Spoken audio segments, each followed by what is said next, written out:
UPSC civil सेवा मुख्य परीक्षा आयोजित करता है।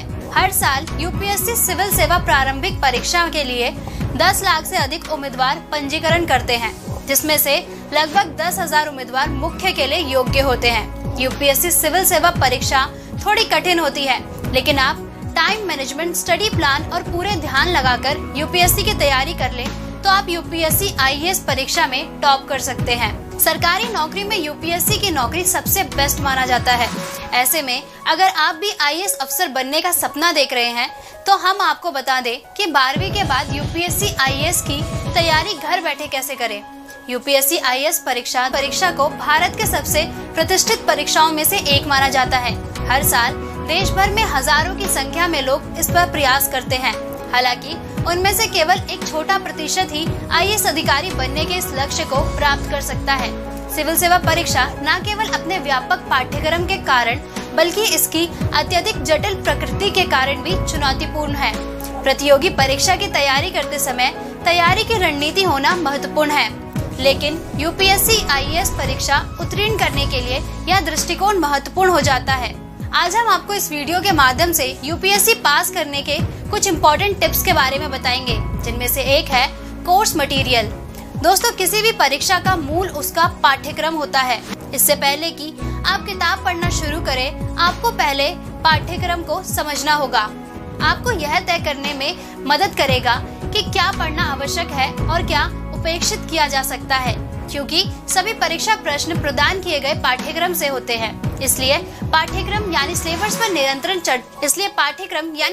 पर निरंतर जांच करना अनिवार्य है। इस प्रकार सभी नए लोगों के लिए प्रारंभिक चरण यूपीएससी पाठ्यक्रम और आईएएस परीक्षा पैटर्न को समझना है। यूपीएससी ने सीएसई के प्रारंभिक और मुख्य परीक्षाओं के लिए एक विस्तृत पाठ्यक्रम प्रदान किया है। छात्रों को परीक्षा देने के लिए पात्रता मापदंड यानी एलिजिबिलिटी के बारे में भी पता होना चाहिए। नंबर 2, अखबार पढ़ें। यदि आप एक आईएएस अधिकारी बनना चाहते हैं तो आपको यह महसूस करना होगा कि आपको सीएसआई तैयारी के लिए समाचार पढ़ना आवश्यक है। दुनिया में क्या हो रहा है इसके बारे में खुद को अपडेट रखें। करंट अफेयर्स और करंट इशू वास्तव में गतिशील विषय हैं, जिसके बारे में समाचार पढ़कर ही जानकारी जुटा सकते हैं। Number 3, back year question paper solve करें। परीक्षा की समझ हासिल करने के लिए आपको पिछले सभी प्रश्न पत्रों की समीक्षा करने की आवश्यकता है। इससे आपको मुख्य खंड और दोहराए जाने वाले प्रश्नों का अंदाजा हो जाएगा। प्रत्येक प्रश्न के आगे मूल्यांकन की सिफारिश की जाती है, क्योंकि ऐसे करने से आपकी अध्ययन की आदतों को उन अवधारणाओं और विषयों की ओर निर्देशित किया जाएगा जिस पर यूपीएससी ने प्रश्न तैयार किए हैं। इसके अलावा पिछले प्रश्न पत्रों को पढ़ने से आपको अपनी तैयारी का भी अंदाजा हो जाएगा। नंबर 4, एनसीईआरटी पुस्तक पढ़ें। राष्ट्रीय शैक्षिक अनुसंधान और परीक्षण परिषद यानी एनसीईआरटी एक स्वतंत्र एजेंसी है, जिसका मिशन भारतीय स्कूली बच्चों को उच्च गुणवत्ता वाली शिक्षा प्रदान करना है। यूपीएससी परीक्षा के लिए विभिन्न अध्ययन सामग्री उपलब्ध है, लेकिन इसकी शुरुआत एनसीईआरटी की किताबों से करने की सिफारिश की जाती है, जो सरल शब्दों में अवधारणाओं पर चर्चा करती है। प्रासंगिक विषयों के लिए छात्रों को 6ठी से 12वीं कक्षा तक एनसीईआरटी की किताबें पढ़ने की सलाह दी जाती है, क्योंकि अकेले एनसीईआरटी आपको आगे नहीं ले जाएगा। आपको यह सुनिश्चित करना चाहिए कि इन पुस्तकों को जल्द से जल्द कवर किया जाए।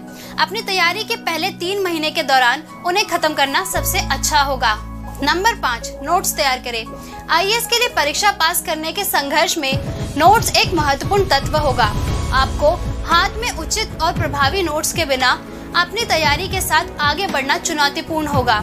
सूचना के प्रारंभिक स्रोतों से परामर्श करने के बाद उचित विश्लेषण के साथ नोट्स बनाने का प्रयास करें। ये नोट्स आपकी परीक्षा की तैयारी में आसान होंगे, क्योंकि समय की कमी के कारण आप पूरी सामग्री को दोबारा नहीं पढ़ पाएंगे। विभिन्न सरकारी नौकरियों के लिए कई परीक्षाएं हैं जो यूपीएससी परीक्षा की तरह चुनौतीपूर्ण नहीं है। हालांकि इस परीक्षा की तैयारी के लिए बहुत अधिक प्रयास की आवश्यकता होती है। अगर आपको हमारा ये वीडियो पसंद आया हो तो इसे अपने दोस्तों के साथ भी जरूर शेयर करें। जल्दी आपसे फिर मुलाकात होगी एक नए टॉपिक पे, एक नए वीडियो के साथ। देखते रहिए प्रभात एग्जाम। नमस्कार।